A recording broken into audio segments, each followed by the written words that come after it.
Hey guys, welcome to another Gauging Gadgets Smart Plug review video. In this video we have the Kasa Smart Wi-Fi Outdoor Plug. So this is a water-resistant outdoor smart plug, and it does have two plugs that can be controlled individually. In addition to that, it's also compatible with Google Assistant and Amazon Alexa, and it does not require any hub or anything like that.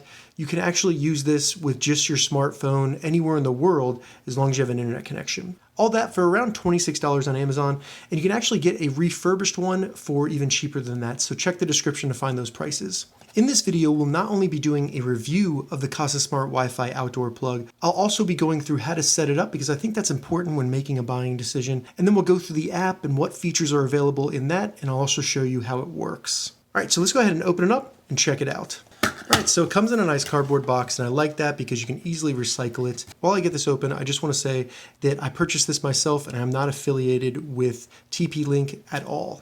On the top here, we have some mounting hardware, which is pretty cool because if you wanted to mount this somewhere, maybe to the side of your house or something like that, you could easily do that with the included hardware. We have a quick start installation guide. Looks very easy, only 3 steps. And then after that, looks like we have the smart plug. That's going to be it in the box. Protective wrapping off of it. So first impressions when you get it out of the box, it has a very good feeling to it, very nice weight. The cable here seems very high quality, it's nice and thick, so I don't think you have to worry about it being frayed or breaking easily. The plug right here has a nice protector on it, we'll remove that, and that looks high quality as well. Now keep in mind this does have a prong for the ground wire, so it's going to be compatible. You can plug any of those devices that require that into this as well. Looking at the top of the device here, we have 2 buttons, and these are going to turn on and off each plug manually. So if you wanted to press the button rather than using the app, you could do that. And then it has what looks like a Wi-Fi signal, so I bet this is a LED light that lets you know the status of the connection and also the plug. Nice TP-Link logo on the top that is engraved right there, so it's not just paint that's going to come off. And then at the front here, we have the 2 plugs, and like I said, they both include the ground wire, and they also have identification on them, so you can easily tell which one to control in the app. On the bottom here, we have some information about the device, including its maximum output load and input, and then the model number, which is KP400. Looks like this was actually made in Vietnam. That's pretty cool. So really, that's going to be it for the device. So far, the construction feels very high quality. There's no loose parts. The buttons feel great. And then, like I said, with this power cord, that also feels very high quality as well. All right, so I'm gonna go ahead and get this plugged in and then we can start getting it set up. All right, so per the getting started guide right here, the first thing we wanna do is install the Kasa app. And that's gonna be called Kasa Smart either in the Google Play Store or the Apple iTunes Store. And check the description because I'll have direct links to those down there. Once you get it installed, go ahead and open it up. You will need to create an account, so go through that process, and then once you're done creating an account, it should bring you to the devices page. If it does not, go to the bottom and select devices. Once we have the app installed on our phone, all we need to do is go ahead and plug in the smart plug. You should see the light turn on and it'll start blinking. Once it starts blinking, go back to the app, select the plus symbol in the top right to add a new device, select device right here. And then in the list, we're going to find smart plugs. And right here, we're going to find smart outdoor plug, and it should say KP400. So go ahead and select that. It'll tell you to plug it in if you haven't already done that. So select next, because we've already done that. And like I said before, it is blinking, but you want to make sure that it's blinking in orange and green. It's probably hard to pick up the green, it's a little faint, but it is indeed doing that, so I'm going to select orange and green right here. And now we need to actually connect to the Wi-Fi that our smart plug is creating. So we need to go into our Wi-Fi settings on our phone and then join a Wi-Fi network that starts with TP-Link. So on an iPhone, we do that by first going into the settings. Once you get into the settings, select Wi-Fi, and then we should see it under networks right here. As you can see, TP-Link Smart Plug. This will not require a password, so you can simply open it up, and then it should connect. Once it connects, we can go back to the app, and then it will begin the connection process and start communicating with the actual smart plug. Now that we have our phone connected to the smart plug, we need to tell the smart plug which Wi-Fi network we want it to connect to. So now it's going to scan for Wi-Fi networks, and then in the list that comes up, select your Wi-Fi network, and then enter the password. It should already have it in there, but if not, you go ahead and enter it in and select join.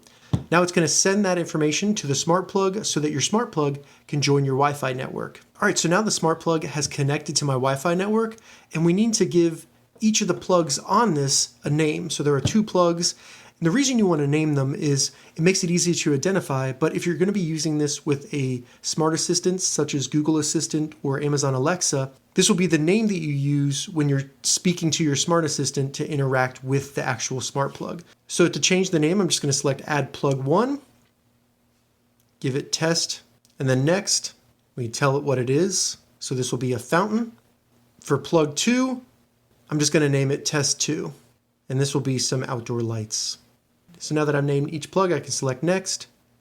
It'll configure that, and then we're done. The smart plug is ready to use. So I'll select Sounds Good. It goes through some different information on how to use the plug.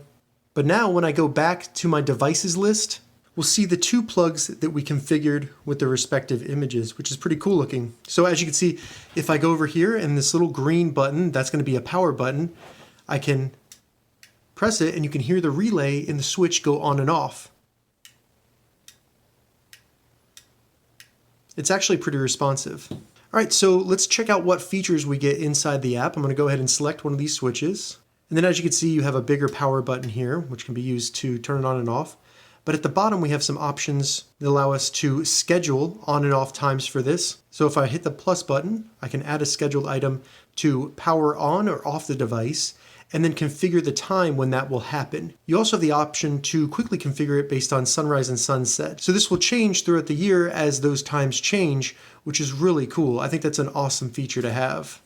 So you can have it turn on at sunset and then turn off at sunrise, anything like that you want to. So I'll X out of that. Next we have a timer.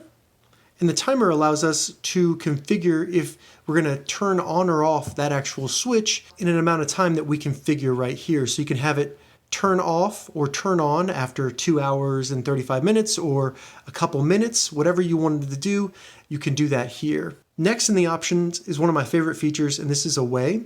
So say you're going out of town, you're traveling, but you want to have some things turned on your house. Usually that would be like a light or something that'll turn on to make it look like someone's home at night.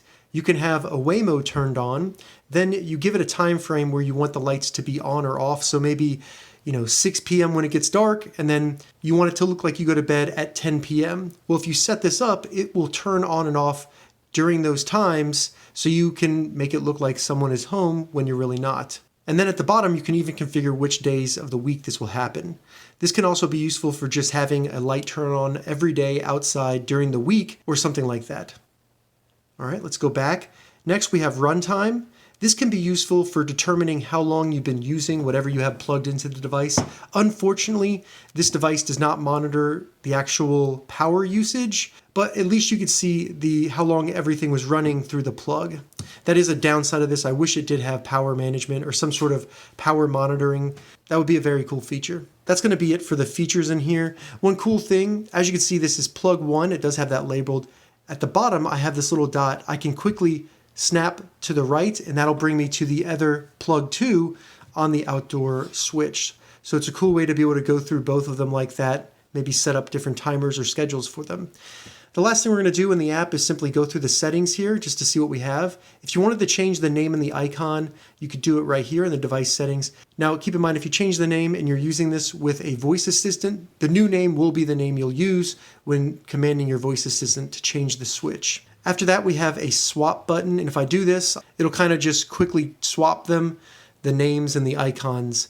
I guess if you switch the devices plugged in this, you would want to use that. You could turn off the status LED. It's right here, so it's a little light. You can have that turned off, and you can see some device information. And then finally, you can actually remove the device from your account completely. That'd be useful if maybe you were selling it or giving it to someone, something like that. All right, so I've been using the TP-Link Kasa Outdoor Smart Plug outside for about 2 months now to control a little outdoor pond that I have, and it's been working great. This has made it through 2 months during the Georgia summer with a lot of really bad rainstorms, and I haven't had any issues with it at all. The cord still seems like it's in good quality, and the plastic is in great quality as well, and it still even looks pretty clean. Now, I've really liked the app because it allows me to schedule the pond to turn on, and then it turns off after sunset. So I have it turning off about an hour after sunset. So this has been changing throughout the day, and that really helps with stopping mosquitoes grow in the pond. But it's really cool because I can just turn it on, and then as you can see, the water starts flowing pretty quickly, very responsive, very quick, and then I can just turn it right off and it'll stop flowing the water. So this works really great for this usage. And like I said, the plug's still in great condition even though it's been outside for about 2 months. I haven't had any issues with it crashing or having to be reset in any way, so very happy with the Kasa Outdoor Smart Plug. Alright, so that was a review of the Kasa Smart Wi-Fi Outdoor Plug from TP-Link. Overall, very happy with this product, and I would recommend it to anyone looking for an outdoor smart plug. If you have any questions about the Kasa Smart Wi-Fi Outdoor Plug, leave a comment below. I'll get back to you as soon as I can. I'm going to add an Amazon affiliate link to the description below so you can find this exact device on Amazon. If this video helped you, give it a thumbs up, and please consider subscribing to my channel, Engaging Gadgets, for more gadget reviews and tech tutorials. Thank you so much for watching.